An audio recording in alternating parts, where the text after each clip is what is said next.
Τι έγινε ρε πατέρα, τι είπαν όλοι αυτοί, σου φτιάξαν πολιτεία? Ναι, καλό μου παιδί, στη Ξάνθη, στο Ίδρυμα Δημητράκη, υπάρχει η πολιτεία του Καραγκιόζη. Ωραία μανούλα μου, στο Ίδρυμα Πατατάκι υπάρχει πολιτεία για τον πατέρα μου. Ίδρυμα Δημητράκη, παιδί μου. Και πού είναι, θέλω να τη δω.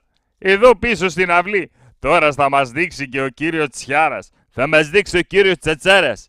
Θα μας ξεναγήσει ο κύριος Αβούρης. Περίμενε να φωνάξω και τα αδέρφια μου να ακούσουμε τον κύριο Αγκούρη. Αβούρη τον λένε, παιδί μου, όχι Αγκούρη. Άντε να μας δείξει γρήγορα γιατί έρχεσαι να πεινάω.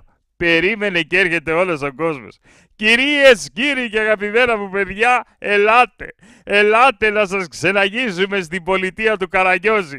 Ελάτε να φάμε, να πιούμε και νηστικοί να κοιμηθούμε.